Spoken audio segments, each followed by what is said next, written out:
Hello, my name's Eileen Daly and I'm here with the actor Kamel and Jason, who is directing The Turning. I'm having a decaf cappuccino just in case I go completely nuts tonight and not sleep, and I need to sleep because we're going to be doing a very big scene tomorrow with my lead actor, Kamel. Lead actress, Eileen. Right. So, obviously starting from your career, what kind of inspired you to become an actress or performer? Well, I wasn't really good at anything else, and my concentration span wasn't a great deal when I was at school, and I wasn't particularly bright. I wasn't a clever little girl. I wasn't a particularly pretty little girl, and I couldn't spell very well because I had no one actually told me, but and so they put me in a dances class because I had what I had? Dyslexia. Oh yeah, because I had dyslexia. No, but I really did have dyslexia, and I do get all my words back to front, and I was diagnosed years ago, but at the time and that was in the 70s, I don't think it was really heard of. You're just a dunce. So so basically, I left school. While I was at school, I was modelling. I went into modelling. Then I got myself an agent, and my mum used to chaperone me on jobs. And then I met a director called Tim Pope, who I fell in love with. I went to a party on the boat in the bar and on a barge in Richmond, and I fell in love with this boy. He was 6'3" and he was 9 stone, and he had 9 stone. He was emaciated, and he was so new romantic, sort of punky new romantic, and he said he was a director. And he works with the ladies. It does, because I didn't really care. He could have been a dustman for all I could care. I really liked him. I really fancied him. Something chronic. Anyway, he showed me the world of film. As I was doing skin, teeth, I was doing fashion modelling, I also started out doing sort of Mayfair and sort of stuff like that, and he was doing lots of pop videos. He did The Cure, Soft Cell, I did the whole album with Mark Ullman. That was really nice. Bow Wow Wow, Paul Weller, Psychedelic Furs, and it sort of changed my life completely. Then I came from a comprehensive school.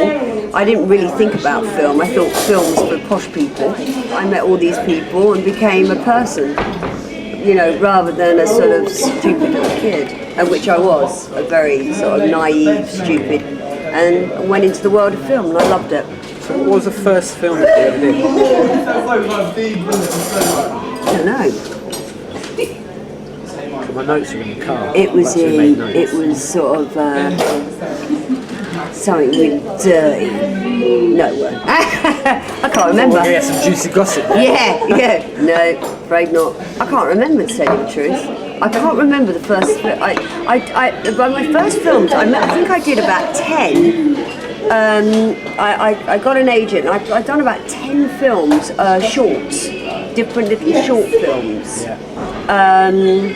And that was, so I can't remember. I've done all these little short films, so I can't really remember. I don't know which one was first. But, so what was the most memorable of your earliest career? What was your most memorable, if you can remember that far back? Yeah, I'm not that old. I know, I'm not saying she is. Yeah.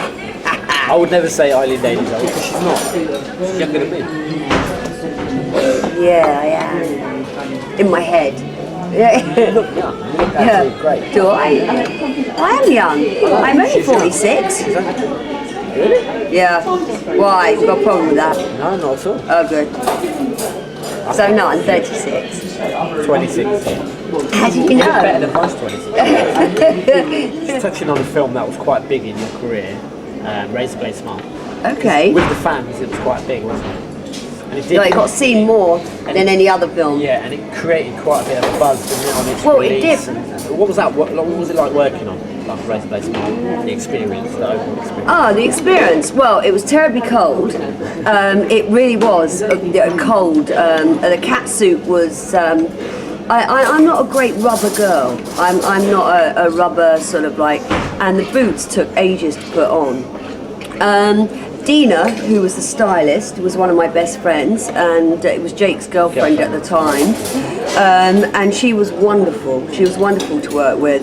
And Jake's mother was an absolute angel, cooking us breakfast and sort of stuff like that.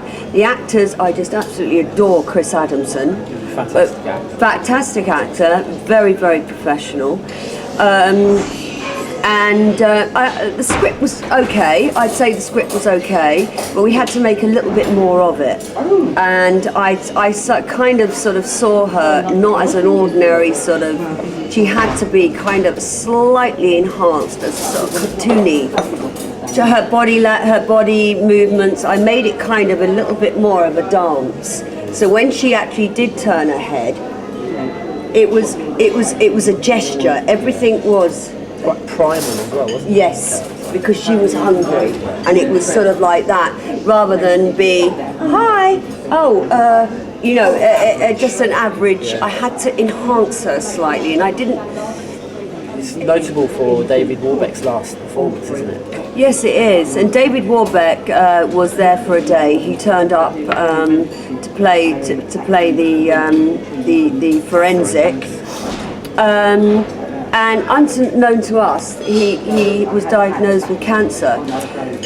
He knew, we didn't. We had no idea. And he was quite frail, very, very nice man. He turned up with a friend of his and did the scenes and stayed a little while and talked about his life and his antics and things like that. And he was very, very pleasant. And it was a shock to find, a year later that he had actually died. And that's because he was the milk tray man. He was the woman who loved milk tray. Mysterious man coming at night with chocolates. Very romantic adverts, and he had done a lot of films all over the world. After that, I'd done a few movies. Then I did my own show. I had my own peekaboo show, and I was doing a TV presenting peekaboo show for Rock TV, which was Redemption TV. We started Redemption Films together, Nigel and I. He was my love, and we had a passion for horror, and we started Redemption Films. Then I did my peekaboo show. Then I started a band called Jezebel, and I brought out an album called Forbidden Fruit, which was a goth rock album that I did with Ralph Cardell. And Ralph is actually it's gone completely round. Now Ralph is going to contribute some music for The Turning, the zombie movie that we're actually doing now.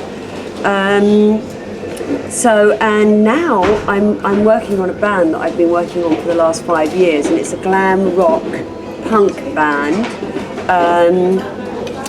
called Eileen Daly and the Courtesans, and it's fabulous. And I've just got a film with Peaches Geldof and Iggy Pop and Johnny Rotten, and our band's going to be in the movie.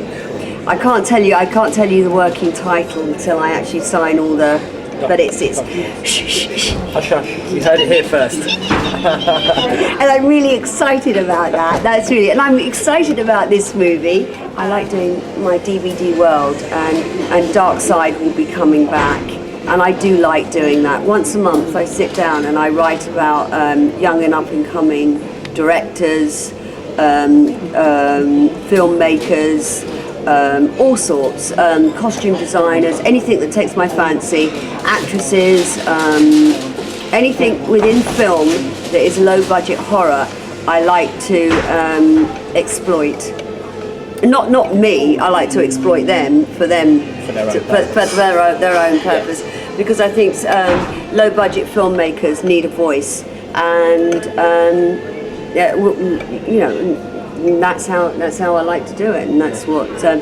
So there's loads of things, and it's all wonderful. and it's all wonderful. And but you know, we're here now, and tomorrow's another day, and we've got a huge scene tomorrow.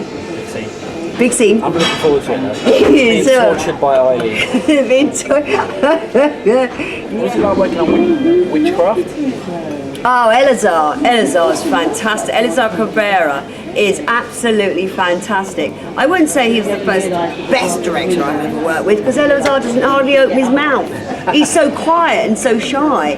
I met Elazar when he was 21 years old. He was built like this, stick, and he had long curly hair down here, and I was doing a love scene for one of these short movies. And we were doing this love scene on a podium, and we were supposed to be lovers going round. And afterwards, Elazar said to me, he said, I'm doing a movie. He said, would you like to be, he said, I'd love you to be in it. I said, thank you, Elazar, I'd love that. And then, to this day now, I'm still friends with Elazar, you know, and that's 15, I think it's about 15, no, longer. God, I think it's about 20 more years ago. He works for High Point now and goes to Cannes every year, and you know he's quite big in film, I think, in the distribution side. It was quite a controversial film that you worked on. Yeah, that was oh my God! European film, wasn't it? It was a European film, and it was made by Dogma. Now, Dogma is the director. It was connected to Lars van Trier. Lars van Trier is, yeah, and basically, well, they say the scenes were real, but I'm under contract, so I can't really sort of like say anything more. Yeah. What's been the most difficult part of your career? Well, to tell you the truth, I spoke to Nigel about this film. You know, Nigel Wingrove from Redemption, and we've been going. We were partners for many years. Nigel and I, lovers. We were boyfriend and girlfriend, and he was one of my big loves. You know, Nigel, Tim Pope, and now Ben. There's three men in my life that I've had some lovely boyfriends like Peter Godwin, who was actually in Razorblade Smile. You know, I've had some wonderful men in my life, you know, just as friends, but these have been my main loves. And I talked to Nigel because it was Nicholas who came over from Denmark and said, would you be interested in doing this? And I said to Nips, because I called Nigel Nips, I said to Nips, you know, what am I going to do? I got this film, they're paying me good money, there's supposed to be sex scenes in it. Not really graphic sex scenes, but you know what am I going to do? It's just, you know, and in the point of my career, I was 40, so there was a little bit of me that thought, do you know what? I'm 40 years old and I've still got it, baby. Yeah, I got that rebel instinct. Has anyone done a film that's quite so raunchy, and they've been quite so old? What's been some of the best actors you've worked with? Well, the best actors. Oh well, I did a film called Messages, and I worked with Jeff Fahey on this movie. And I found him quite interesting. Jeff Fahey was in The Lawnmower Man, and this was quite a big. David Furman actually was directing it, and I played a medium, a spiritualist, and I had lovely scenes. I had a nice part. You know, I got paid well, and he was very good. I liked him. I liked him as an actor. Another one I particularly liked is Chris Adamson. Now Chris is a very down-to-earth actor. He learns his script on set. There's no monkeying around. He turns it on, he turns it off. He's that. Finally, what advice would you give to like a bunch of filmmakers, actors that are wanting to get into this industry? What kind of advice would you give? I'd say you need passion. You need passion. You can actually make a movie on very little money, but you've just got to have a really good script, good actors, and you've got to be a good director. You just can't point that thing and think that you're a director. It don't work like that, because your movies are boring. And when your movies are boring, then you know you're not going to get anywhere. You need to think things through. As for actors, you need to train. You can't not go into a movie, learn your lines, and then go, oh yeah, how's my hair? How's my hair? Oh, I'm not doing that. I'm not doing that. Forget it. You're not going to get anywhere. Why don't you just sort of like be a celebrity and leave the acting to the actors?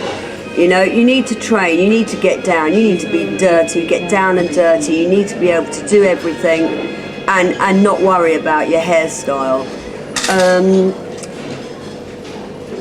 And you need to be a nice person and you not to tread on anyone's feet. Because as soon as you tread on people's feet, it's a small industry and you know, people will remember you.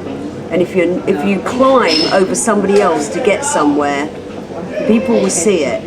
You're transparent. You are what you are, and in the end, you'll get found out for what you really are.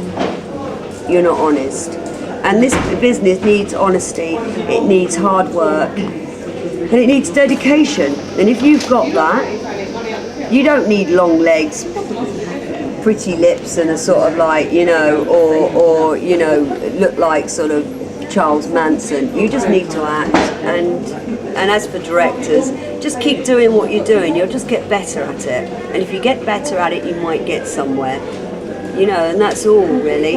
And I'm there for you. If you're good, I will spot you, and I will try and help you in any way through my DVD world or dark side.